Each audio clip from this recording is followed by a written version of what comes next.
The door flew open like a gunshot in the dead of night, splintering the humid August air of my bedroom in suburban Chicago. I stood there, shirtless and frozen, my jeans half unzipped, heart slamming against my ribs as if it were trying to escape the crime scene of my own skin. "Holy shit. Tony, wait. Fuck," Jake stammered, his voice cracking like thunder over Lake Michigan, eyes locking onto mine in a stare that burned hotter than the summer sidewalk outside. Couldn't move, couldn't breathe, the world narrowing to the sweat-slicked space between us. My brother's best friend, all 6'2" of him, filling the doorway like a storm cloud I never saw coming. He'd seen me, really seen me, in a way no one else ever had, vulnerable, exposed, the boy I'd hidden from mirrors and family photos alike. And in that endless second, as his gaze dropped and then snapped back up, something shifted in the air, electric and unforgiving, pulling me under like the undertow at Oak Street Beach. My name is Anthony Rivera, Tony to everyone who doesn't want to hear the full weight of it, but in that moment, I was just a ghost in my own skin, 22 years old and unraveling. It was the summer after college graduation, the kind of sticky, endless Midwestern heat that turns your thoughts to molasses and your secrets to steam. My family lived in a split-level ranch house on the edge of Jefferson Park, the kind of place where American flags flap lazily from porches and dads grill brats on weekends while yelling at the Cubs on TV. My brother, Marco, was 25, a mechanic at the Ford plant downtown, all grease-stained hands and easy laughs, the golden son who fixed cars and fixed fights without breaking a sweat. Me? I was the quiet one, the art school dropout crashing back home with a sketchbook full of half-finished faces and a bank account emptier than Wrigley Field after a rainout. Marco and Jake had been inseparable since high school, bonded over stolen beers behind the bleachers and dreams of escaping the South Side grind. Jake Harlan, tall, broad-shouldered, with that messy blonde hair that looked like it had been styled by a stiff wind off the lake and eyes the color of faded denim. He was the guy who could charm a bar tab out of anyone, the one who drove a beat-up Chevy pickup with a Confederate flag sticker he swore was ironic, though I doubted it. They'd met in freshman year at Lane Tech, Jake the quarterback with a scholarship offer from Northwestern that he blew on parties and poker nights.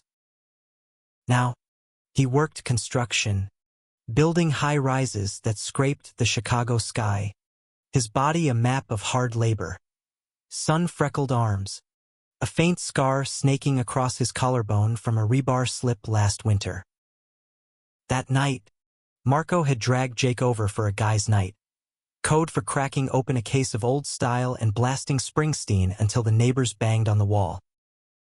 I'd begged off, claiming a headache from the heat, retreating to my room with the fan whirring like a distant train. The house smelled of charcoal and onions from the grill earlier, mixed with the faint tang of motor oil that clung to Marco's clothes. I was midway through changing out of my sweat-soaked t-shirt when the door burst in. No knock, no warning, just Jake, beer bottle in hand, probably looking for the bathroom or another six-pack. "Fuck. Sorry," he said again, but he didn't back out. His eyes held mine, dark and unreadable, the bottle dangling forgotten from his fingers.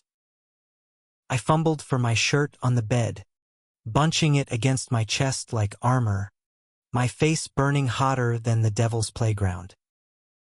Marco said to grab shit. Never mind. He stepped back finally, but not before that look, the one that lingered like smoke after a firework, making my stomach twist in ways I couldn't name. I slammed the door after him, leaning against it, breath ragged. My reflection in the mirror across the room stared back. Lean frame from too many skipped meals. A tattoo of a compass rose on my ribs that pointed nowhere useful, dark curls matted with sweat. Gay in a house of straight arrows. Marco with his rotating cast of girlfriends. Mom with her rosary beads and Dad with his union stickers. I'd come out to Marco last year over lukewarm coffee at a diner on Irving Park Road, his face going slack before he clapped my shoulder and said, "You're still my little bro, Tony. Just don't tell Pops yet, Jake." He didn't know. No one outside our bubble did. And now, he'd seen more of me than Marco ever had. Downstairs, the laughter boomed like bass from a lowrider. Marco's deep guffaw, Jake's lighter bark. I pulled on a fresh shirt, one that hung loose enough to hide the tremor in my hands, and cracked the door. The hallway light flickered, casting shadows like accusations. "You good up there, Aunt?" Marco called, his voice thick with buzz. "Yeah," I lied, descending the stairs 2 at a time. The living room was a haze of blue smoke from Dad's forgotten cigar, the TV droning a Blackhawks rerun. Jake sprawled on the couch, legs kicked out, nursing his beer like it owed him money. Our eyes met across the room, and he nodded once, slow, like we shared a secret neither of us wanted. Marco was oblivious, slapping my back as I grabbed a soda from the fridge. "Jake's crashing tonight, couch is his. Don't hog the bathroom in the morning." Yeah. The night dragged on in fits. Stories of high school hijinks. Jake recounting the time they hot-wired the principal's golf cart for homecoming. I sat on the arm of the recliner, half listening, my skin prickling every time Jake's gaze flicked my way. It was nothing, I told myself, straight guy awkwardness, beer-fueled haze. But when Marco stumbled off to bed around 1, muttering about an early shift, Jake lingered, rinsing bottles in the sink while I wiped down the coffee table. "You okay?" he asked, voice low, water running like white noise. I shrugged, avoiding the sink steam. "Yeah."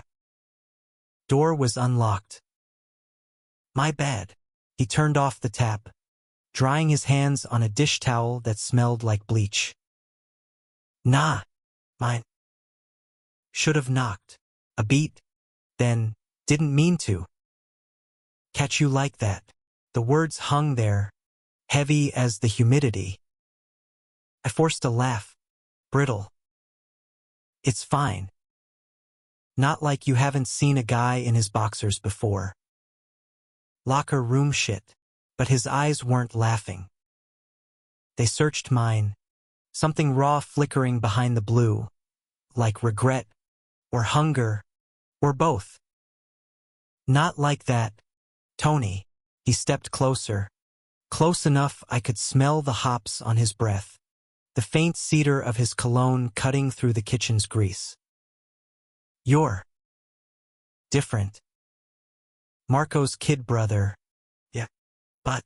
He trailed off, jaw tightening, and for a wild second, I thought he might touch me, hand on my shoulder, or worse, better. Then the back door creaked. Mom, home late from her nursing shift, and he pulled back, flashing that easy grin like a mask snapping into place. "Night, man." Upstairs, I lay awake, the fan's hum mocking my pulse, replaying that almost touch until dawn cracked the sky pink over the L tracks.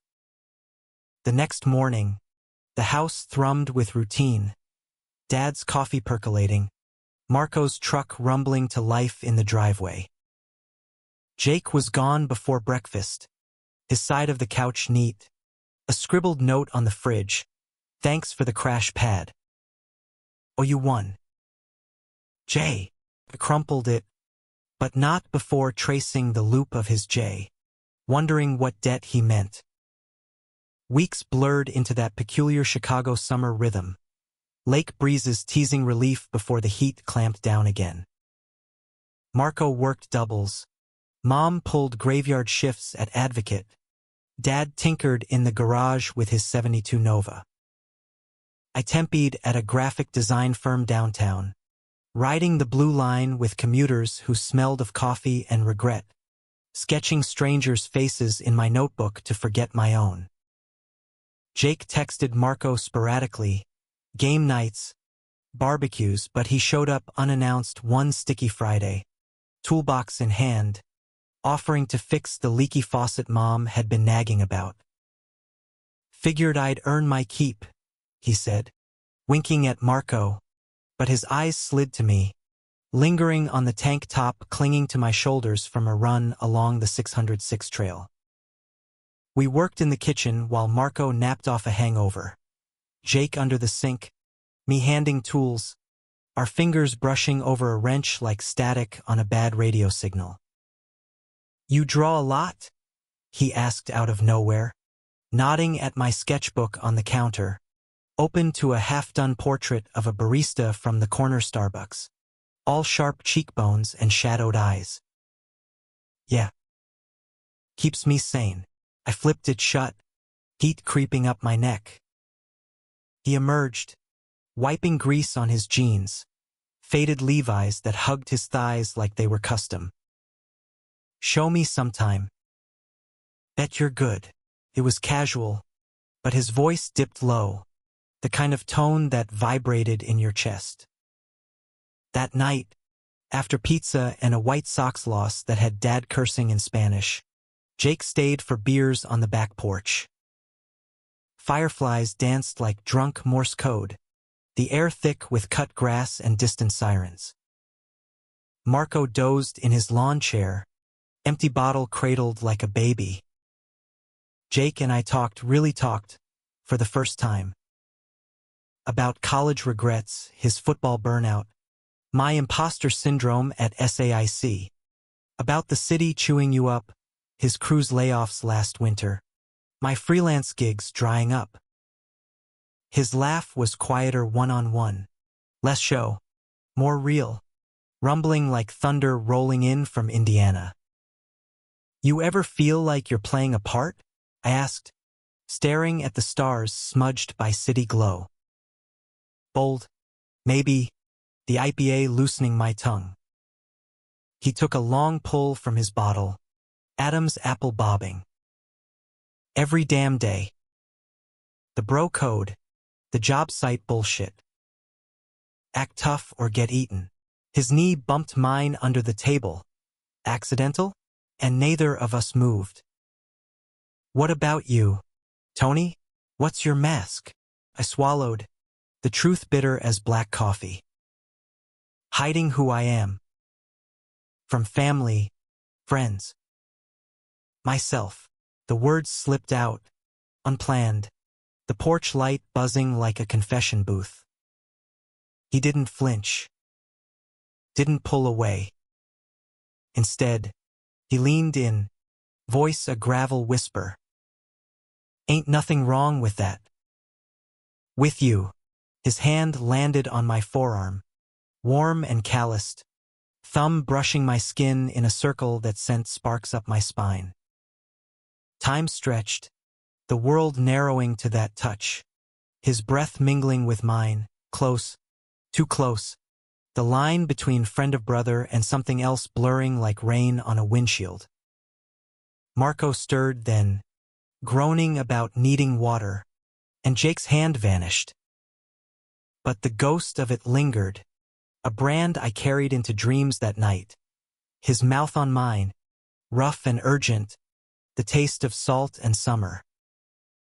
The days after that porch confession blurred into a secret rhythm, a dance of stolen glances and coded texts that lit up my phone like firecrackers. Jake started showing up more, helping Marco with the truck, he'd say, but his eyes always found mine first, pulling me into the garage where oil stains bloomed like Rorschach tests on the concrete floor. We'd tinker under the hood, his body brushing mine as he reached for a socket wrench, each contact a spark in the dry tinder of my restraint. "Your trouble, Harlan." I'd mutter, handing him a rag, trying to laugh it off like it was just guy shit. But my voice betrayed me, husky with the want I'd buried under layers of denial since puberty hit like a freight train in 7th grade. He'd grin, that crooked half-smile that crinkled the corners of his eyes, wiping sweat from his brow with the back of his hand. Only for the good ones, Tony. And then, when Marco stepped out for smokes or parts from AutoZone, Jake would lean in, breath hot against my ear. Missed that sketchbook. Draw me sometime naked, if you're brave. His laugh was low, teasing, but his fingers grazed my waistband, promise wrapped in denim. I did draw him, late nights in my room with the door locked and the fan on high to drown out the scratch of pencil on paper. Charcoal smudges on my fingers as I captured the line of his jaw, the way his shoulders tapered to hips that begged to be mapped. It was cathartic, pornographic in its honesty. Me pouring out the ache onto vellum, imagining his hands instead of mine, rough palms sliding over my ribs, tracing the ink of my tattoo like a treasure hunt. One evening, after a brutal heat wave broke with thunderstorms rattling the windows like God's own dice game, Jake texted me directly for the first time. Porch, M's out. My heart jackhammered as I slipped outside, the air post-rain crisp, puddles reflecting the sodium glow of streetlights. He was there, leaning against the railing in a faded Cubs tee and shorts that hit mid-thigh, bare feet planted like he owned the yard. Couldn't sleep, he said by way of hello, offering me a joint he'd rolled, something skunky and illicit from his construction crews we'd rotation. We passed it back and forth, smoke curling like secrets into the night, the high loosening knots I didn't know were there. Tell me something real, he prompted, exhaling slow, his knee pressing mine again, deliberate this time. I took a drag, coughing lightly, the burn grounding me. I'm scared. Of this, of us. Marco finds out. It's over. Everything. The words tumbled out, laced with the paranoia that had dogged me since coming out. Rejection's sharp edge, the fear of being the family pariah. Jake's face softened in the dim light, the joint forgotten between his fingers. Hey, he set it down, turning to face me fully, one hand cupping my jaw, gentle, like I was glass. I'm scared too. Never done this, hooked up with a guy. But you. Fuck, Tony, from that night in your room, has been you in my head. Waking up hard, thinking about your skin. His thumb traced my lower lip, eyes dark with a hunger that mirrored my own. I leaned in first, or maybe he did, doesn't matter, our mouths crashing like waves on Navy Pier rocks. His lips were chapped from the wind, tasting of smoke and salt, his stubble scraping my chin in a burn that made me gasp. His hands slid to my nape, fingers threading my curls, pulling me deeper as his tongue swept in, claiming. I melted into it, hands fisting his shirt, the world tilting to the rhythm of our breaths mingling, hearts sinking like bass drops at a house party. We broke apart gasping, foreheads pressed, his chuckle ragged. Goddamn, Rivera. You're gonna ruin me. But there was no regret in his voice, only heat, promise. That kiss unlocked the floodgates. What followed was a summer of stolen intimacies, pieced together like a quilt of risks. Quick fumbles in the garage when Marco ran errands. His mouth on my neck, teeth grazing my pulse point until I bit my lip bloody to stay quiet. Late-night drives in his truck to the empty lots off Montrose, windows fogged. His hands mapping my body under the stars, fingers deft from years of wrenches now unbuttoning me slow, deliberate, drawing out moans that echoed off the dashboard. "You're beautiful," he'd whisper in the afterglow, tracing lazy circles on my chest, our legs tangled on a blanket spread over the bench seat. All sharp edges and soft secrets. I'd laugh, insecure, but he'd kiss it away, slow and deep, like he was memorizing me for a test he couldn't fail. It was romantic, yeah, in that raw, American dream gone queer way. Picnics at Humboldt Park with takeout from Superdog, feeding each other chili fries while he quoted Springsteen lyrics about highways and heartaches. Walks along the lakefront, his arm slung casual over my shoulders when no one we knew was looking, the wind whipping our laughter into foam. He even took me to a dive bar in Andersonville, the kind with rainbow flags and craft IPAs, where we played pool under neon lights, his hip bumping mine as he lined up shots, whispering filthy encouragements that made my knees weak. But under the romance simmered the drama, the inevitable collision course. Marco started noticing the way Jake's visits stretched longer, the inside jokes we shared that left him out. "You two getting chummy?" he'd tease over breakfast tacos, salsa dripping from his fork, but his eyes held a flicker of something sharper, protective. I brushed it off, guilt gnawing like termites in the floorboards. Jake and I had rules. No telling, no slipping up. But rules bend under passion's weight. One night, post a rooftop party in Wicker Park where we danced too close to indie tracks thumping from speakers, we ended up back at my place, Marco out cold from too many shots. In my room, door barred with a chair, we stripped slow, reverent. His shirt peeled off to reveal the constellation of freckles across his chest. My jeans kicked aside to bare the tattoo that made him groan low. He pushed me back onto the bed, mouth trailing fire down my sternum, hands pinning my wrists as he worked lower, kisses turning bites, exploration turning worship. "Tell me what you want," he murmured against my hip, voice wrecked, and I did, words spilling like confessions. "More, harder, please." He obliged, body slotting against mine, friction building to a crescendo that shattered us both. Sweat slick, breathless, the room spinning with aftershocks. After, curled against him, his heartbeat a drum under my cheek, I whispered, "This could be real." "Us." He stiffened, just a fraction, then tightened his hold. "It is real, Tony. But Marco, he's family. We gotta be smart." His fingers combed my hair, soothing, but the seed of doubt took root, doubt in his resolve, in our fragile bubble.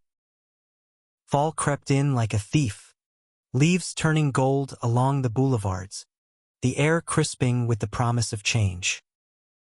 Jake's crew landed a big contract downtown, Trump Tower renos, and his hours stretched, texts growing sparse. "Miss you," I'd send, met with "miss you more."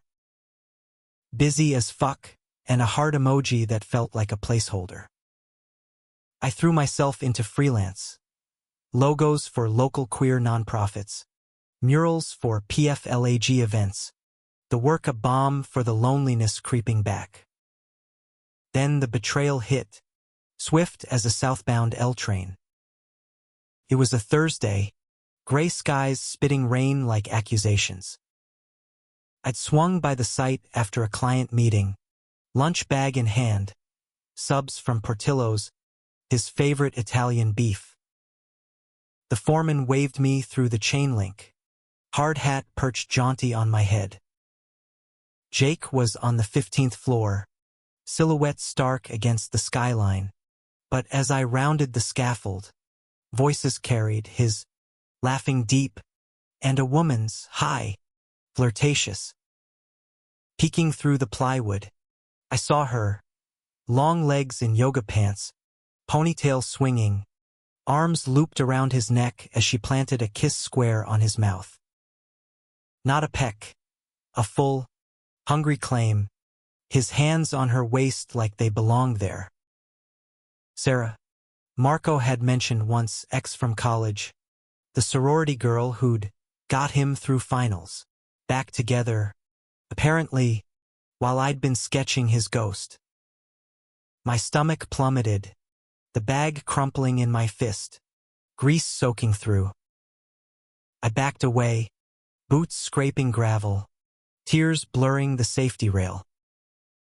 Down on the street, rain soaking me to the bone, I hailed a cab home, the city a smear of neon regret. Betrayed, not just by the kiss, but by the lie we'd built, the us that was always temporary, a summer fling in his straight guy playbook. That night, Marco came home buzzing about Jake's big news, clapping my shoulder oblivious. Dude's engaged? Nah, but Sarah's back in the picture. Good for him, right? I nodded, throat tight, excusing myself to puke up the sandwich I'd force-fed myself.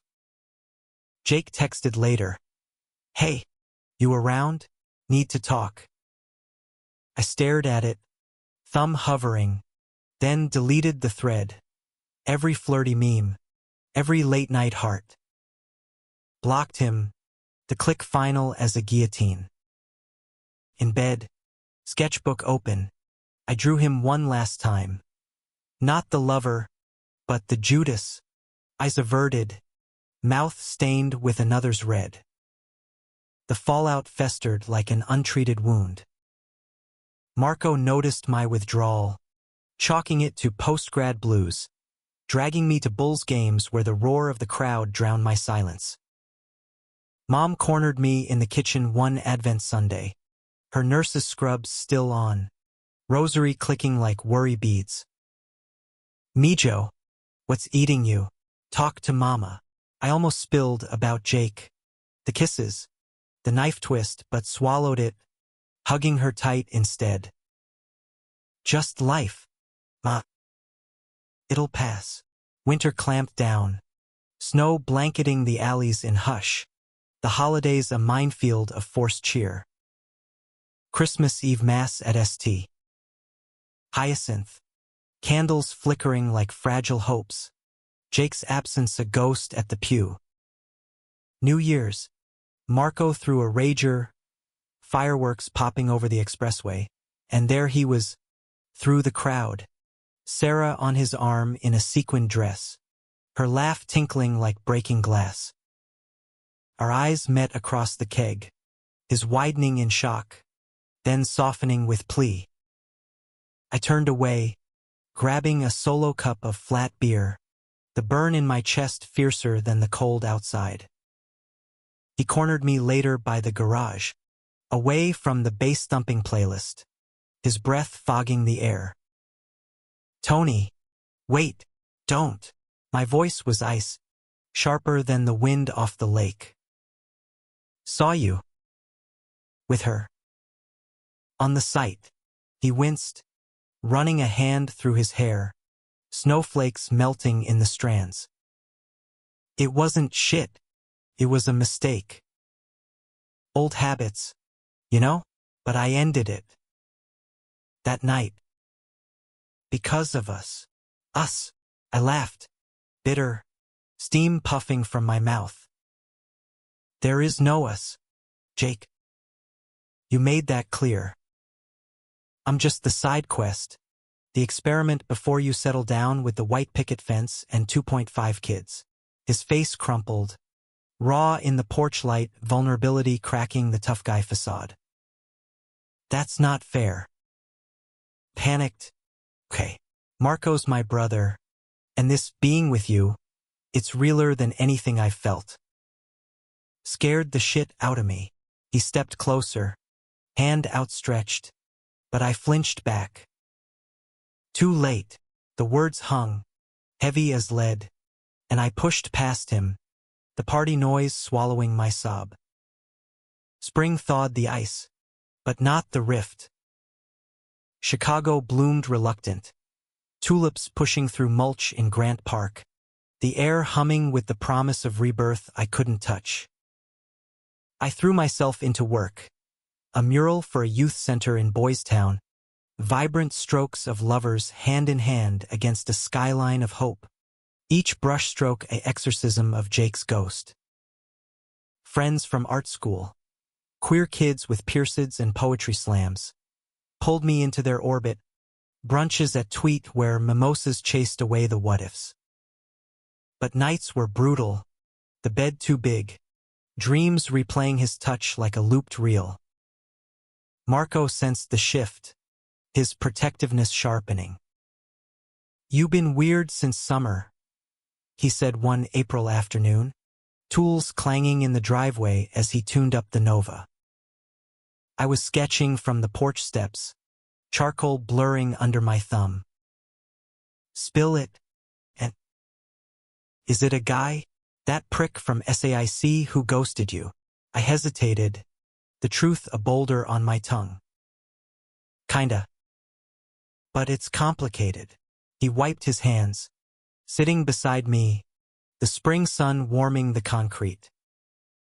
"Complicated how? You deserve better than some asshole playing games." His arms slung over my shoulders, brotherly, and for a wild moment, I imagined telling him, "It's Jake. Your best friend. The one who broke me." But the words died, fear's chokehold tighter than ever. Jake didn't give up. Texts from a new number. "Please, Tony. Coffee? Just talk." Bouquets showed up at the door, daisies from the Korean market on Lawrence, notes tucked in thinking of your laugh. J-Mom cooed over them, assuming a mystery bow, while I trashed them in the alley bin, petals scattering like confetti from a funeral. The high drama peaked at Marco's birthday bash in May, a backyard blowout with kegs and a DJ spinning Motown classics. The yard overflowed with Southside crew, tattooed uncles grilling chorizo, cousins blasting reggaeton from Bluetooth speakers. I stuck to the fringes, nursing a Malort shot that tasted like regret. When Jake arrived, solo, Sarah nowhere in sight, carrying a six-pack and a tension that crackled like static before a storm.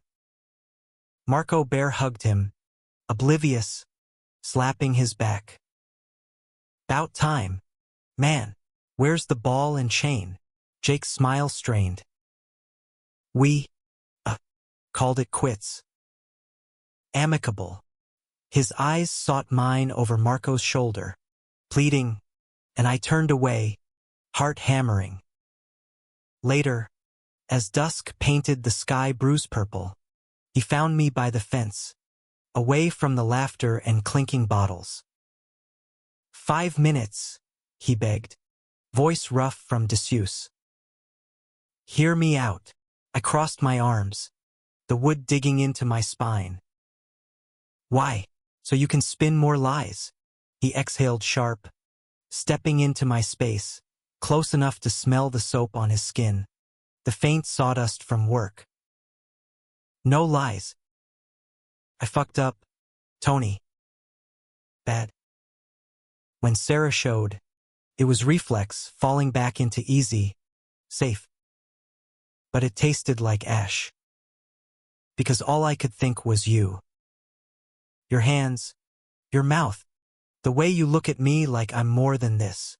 His gesture encompassed himself. The flannel shirt rolled to elbows, the work boots scuffed from scaffolds. Tears pricked, hot and unwelcome. "You saw me, really saw me, and then you erased it. For what? To keep your bro code intact." His jaw clenched, eyes stormy. "Marco's important. Yeah. But you're everything." I told him, "Tony. Last week. About us." The world tilted, my breath catching. You what? Nodded, resolute. Laid it out over wings at Hooters. Ironic, right? He punched me. Square in the jaw. Called me every name in the book. But then, he cooled. Said if I hurt you, he'd kill me slow. But he'd rather see his brother happy than pissed. Shock numbed me, then bloomed to fury. You had no right, dragging him into this without me? I know. He reached for my hand, and this time, I let him, fingers intertwining, anchors in the chaos. But hiding? It was killing us. I want this us for real. Dates, not stolen moments. Pride parades, not shadows. If you'll have me. The party noise faded, the universe narrowing to his thumb, stroking my knuckles. The vulnerability in his stance, a man unmasked, offering his heart on a platter. I searched his face, the scar on his collarbone peeking from his collar, the faint bruise fading on his jaw from Marco's fist. Love, messy and profound, surged past the hurt. One chance, I whispered, voice breaking. Don't make me regret it. His smile broke wide, relief flooding his features, and he pulled me into a kiss, soft at first, then deepening, right there by the fence with the bass thumping like our pulse. No hiding, no glancing over shoulders. Just us, raw and real, the taste of beer and forgiveness on our tongues. Marco found us minutes later, clearing his throat awkward from the porch. Jesus, get a room. But seriously, hands off my brother till I give the nod. Harlan. His grin was tentative, but there acceptance's first green shoot. Jake laughed, arm around my waist, and for the first time, I leaned into it public, proud. Summer returned, hotter, brighter, our second act unfolding in the open. Dates at the Art Institute, wandering impressionist galleries hand in hand, Jake feigning sophistication over Monet while I sketched his profile against the water lilies. Road trip to Milwaukee for Summerfest, windows down, his hand on my thigh as we belted Dylan off-key. Even family dinners shifted. Mom's eyes twinkling with unspoken questions, Dad grunting approval over Jake's help with the yard work, Marco ribbing us like any couple, the punch replaced by beers shared. But romance isn't without its tempests. Jake's doubts resurfaced in July, a late-night call after a crew barbecue where the guy's homophobic jabs landed like shrapnel. What if I can't do this? He confessed, voice small over the line, rain pattering his trailer window. The looks, the whispers, it's heavy. I drove over in the downpour, slipping into his single wide on the edge of Cicero. The place sparse, weight bench, Springsteen posters, a fridge stocked with macros and memories. We talked till dawn on his sagging couch, my head in his lap, his fingers combing my hair as I shared stories from Boys Town bars, the resilience of queer Chicago, the chosen families forged in fire. You're not alone, I murmured, kissing his palm. We're tougher than their bullshit. He proposed change then, not rings, but commitment, therapy for his internalized crap, coming out to his folks over Labor Day ribs. I agreed. Vulnerability our new love language. Nights where we'd lie naked under sheets, tracing scars, his from falls, mine from hiding, whispering fears until they shrank. The climax crashed in August, echoes of last year's heat wave. Jake's crew hit a snag. Foreman outed him after overhearing a call, whispers turning to outright hostility, tools misplaced, shifts sabotaged. One sweltering Friday, It boiled over on the site. A burly plumber cornering him by the porta-johns. Slurs flying like fists. "Fucking ferry ruining the crew," the guy snarled, shoving Jake against chain link. He fought back, years of gridiron muscle swinging wild, but took a boot to the ribs, cracking bone. I got the call from the ER at Rush. Marco and I racing downtown through gridlock, horns blaring like alarms. Jake lay pale in the bed, monitors beeping steady, black eye swelling purple, but his grip on my hand fierce when I burst in. "Handled it," he croaked, morphine slurring his words. "Told him to fuck off." For us. Tears streamed, hot on my cheeks, as I kissed his knuckles bruised. Marco hovered awkward, then clapped Jake's shoulder gentle. "Dumbass. But proud of you." The room filled then, Mom with coffee, Dad with gruff silence that spoke volumes, family knitting tighter around the fracture. Recovery was slow, tender. Me spoon-feeding him Jell-O in the trailer, binging the bear while he healed, our laughter echoing off thin walls. He quit the crew, landed a gig at a union shop known for fair play, the work steadier, the vibes cleaner. We moved in together come September, a walk-up in Logan Square, exposed brick and creaky floors, our sketches mingling with his toolboxes on shelves. Fall painted the city gold again, but this time, we walked it hand in hand, no masks, just us. Winter wrapped us in its hush, the first snow dusting the fire escape like powdered sugar on beignets from a French market knockoff downtown. Our apartment became sanctuary. Strings of Edison bulbs casting warm glow over second-hand furniture, the scent of Jake's chili simmering on the stove mingling with my turpentine from late-night painting sessions. Life settled into a rhythm, poetic, profound, the kind of domestic bliss that sneaks up on you like dawn over the skyline. Mornings. Him brewing Folgers strong as his coffee-black humor, me sketching at the kitchen table while he read the Sun-Times, feet tangled under oak. "You're staring," he'd tease, tossing a dish rag my way, and I'd pull him onto my lap, kissing the sleep from his mouth until the pot whistled protest. Evenings. Walks in the snow to the blue line, gloved hands swinging, stopping a dollop for hot cocoa spiked with Kahlua. We'd argue over podcasts, his true crime obsessions versus my queer history deep dives, then make up in the steam of the shower, water sluicing over us like absolution, bodies fitting like puzzle pieces worn smooth by touch. Marco visited Sundays, bearing tamales from his girl Rosa's abuela.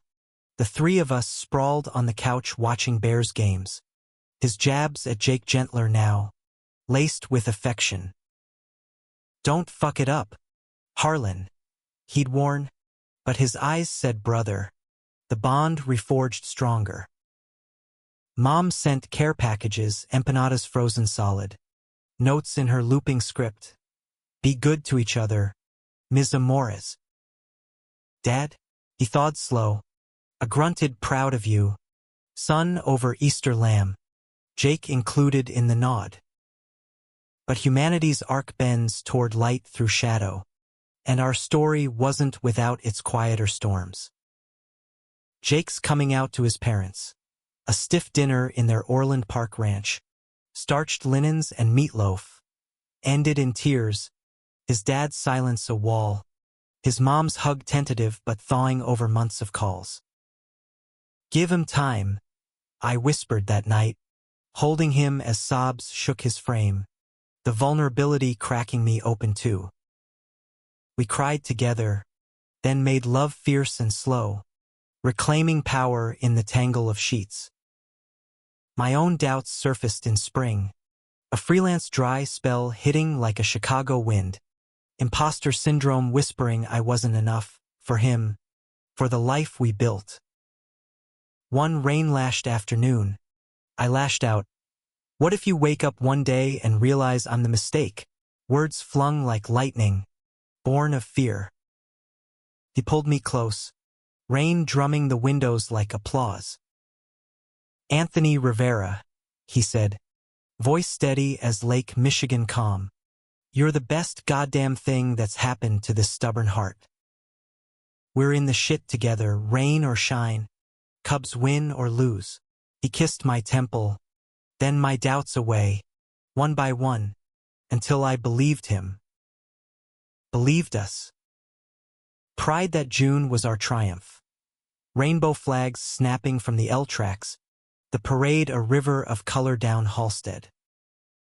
We marched with Marco's crew, signs reading "Love wins," "Bitches," Jake hoisting me onto his shoulders for the float views, our laughter lost in the roar. That night, rooftop party in Uptown, skyline glittering like a promise kept. He dropped to one knee amid the fairy lights. Not a ring, but a key to a house down payment we'd scraped for. A fixer-upper in Bridgeport with a yard for barbecues and a studio for my art. "Build a life with me?" he asked, eyes shining brighter than the city. I tackled him laughing, yes on my lips, the crowd whooping around us like confetti. Years folded forward, the story weaving deeper. We fixed that house, sweat and swearing over drywall, Jake's hammer swings syncing with my paint strokes, turning it into home. Photos of lake trips pinned to fridge, Marco's wedding invite framed beside our commitment ceremony pic. Small, backyard, with mom's cake and dad's toast slurring sentiment. I landed a gallery show, portraits of queer Chicagoans, Jake's face among them, titled Unmasked, sold out opening night, his pride beaming brighter than the spotlights. He coached Pee-wee football at the YMCA, teaching kids tackles and tolerance, coming home with grass stains and stories of the little queer kid who scored the winning goal. I mentored at the youth center. My mural expanded to a wall of faces, youth like me, once hidden, now bold. Betrayals faded to footnotes, conflicts to character. What remained was the romance, human and humming, the quiet heroism of choosing love daily. Mornings still found us tangled, his whisper against my neck, "Love you, artist." Evenings, porch swings creaking as we watched fireflies duel the dusk, hands linked over decades now. One autumn eve, leaves crunching underfoot on a walk through Jackson Park. Jake stopped, pulling a velvet box from his jacket, simple bands, engraved with compass roses mirroring my ink. "For real this time," he said, voice thick. "Marry me, Tony. Make it legal, make it forever." Tears blurred the lagoon's gleam, my yes a vow etched in wind-whipped air. The wedding was pure Chicago. City Hall vows under a Drake sky, then a blowout at our spot in Andersonville. Tacos from Big Star, cake from Alliance, Marco best man with a speech that roasted us tender. Mom danced with Dad to it last, Jake and I swaying slow to Thunder Road, his head on my shoulder, the world right. Years on, gray threading our hair like silver linings, we still steal kisses in the garage, his hands knowing my body like a well-read map. The boy caught changing, he's a man now, whole, loved fierce, loved loud. And Jake, he's the storm that stayed, the friend who became family, the love that left me, finally, speechless with grace. In the end, it's not the hooks or heartbreaks that define us, but the quiet courage to rewrite the script. In America, the messy, magnificent sprawl of it, we found our happy, human ever after. Not perfect, but profoundly ours.